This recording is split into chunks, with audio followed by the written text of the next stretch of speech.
Assalamualaikum warahmatullahi wabarakatuh.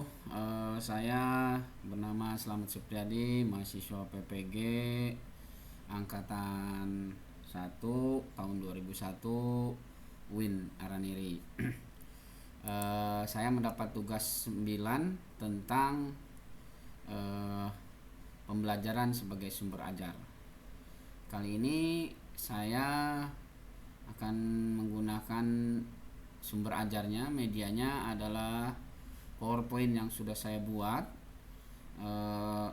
yang nanti saya akan tampilkan dari slide 1 sampai dengan slide terakhir kepada anak-anak, tentang kisah keteladanan Wali Songo di kelas 4 pada KD 3.12.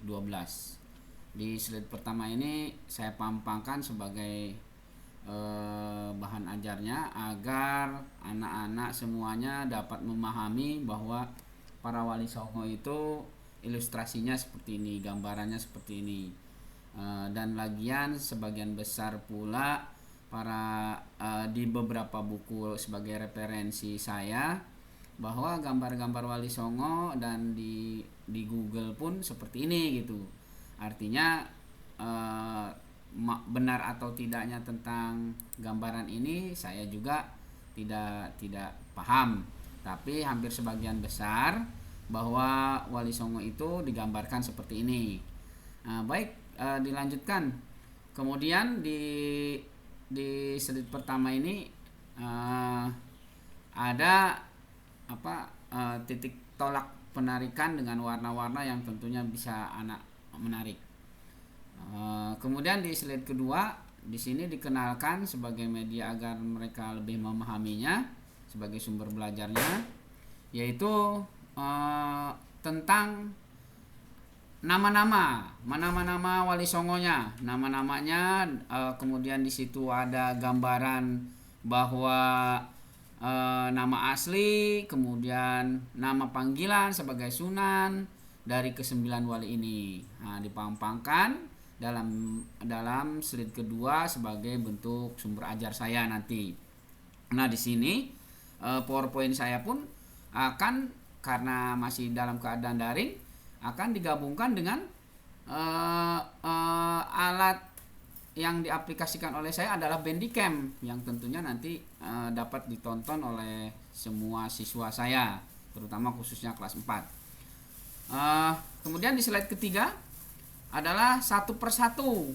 Yang pertama tentang contoh yang dicontohkan, tentang hal yang dicontohkan dibaca oleh saya di sini tentang Sunan Gresik, Maulana Malik Ibrahim dianggap sebagai seorang bla bla bla sampai dengan pemaparannya agar mereka ikut juga membaca, mempraktekkan membacanya.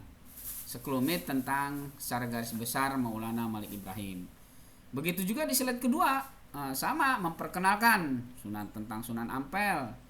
Terus masuk juga ke slide yang ketiga, termasuk di sini juga memaparkan tentang bagaimana Sunan Giri atau mempunyai nama asli Muhammad Ainul Yakin. Di slide keempat juga sama, saya akan memaparkan, membaca kepada anak-anak itu. Begitu juga anak-anak ikut melihat dalam media yang akan saya pampangkan dalam slide ini dalam bentuk bergabung, disatukan dengan Bandicam karena masih dalam keadaan online. Tapi kalau misalnya nanti pas nanti keadaannya sudah memungkinkan, tidak ada COVID, saya menggunakan media tambahan seperti Infocus di dalam kelas.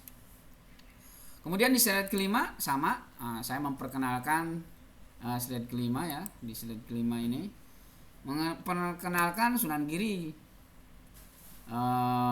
sama juga seperti itu. Kemudian slide ke-6 memperkenalkan, dan slide ke-5 yang ini sebagai slide terakhir sebagai 5 contoh saja.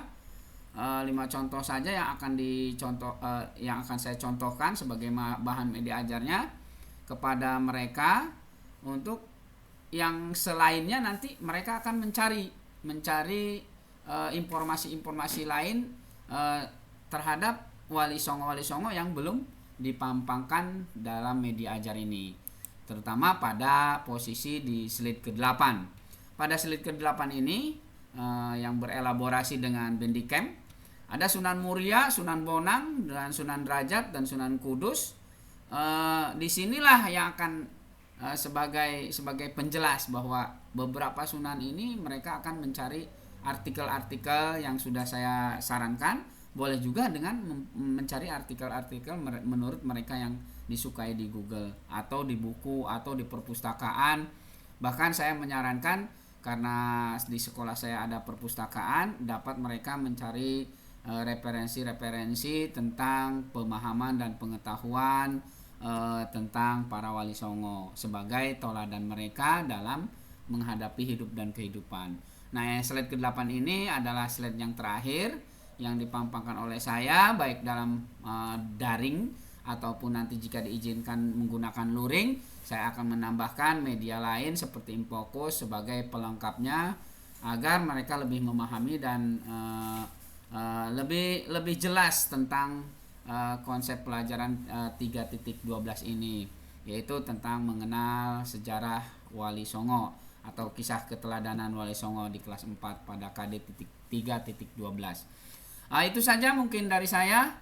Sedikit tambahan bahwa media saya ini tidak seperti ini nanti ditampilkannya menggunakan slide utama, yaitu dengan menggunakan tunggal ya, menggunakan seperti ini gambarannya satu-satu ditampilkan, akan lebih terkesan lebih menarik dengan gambar-gambar yang bermunculan ya, seperti ini gambaran ini contoh saja sampai dengan slide yang terakhir dijelaskan satu persatu.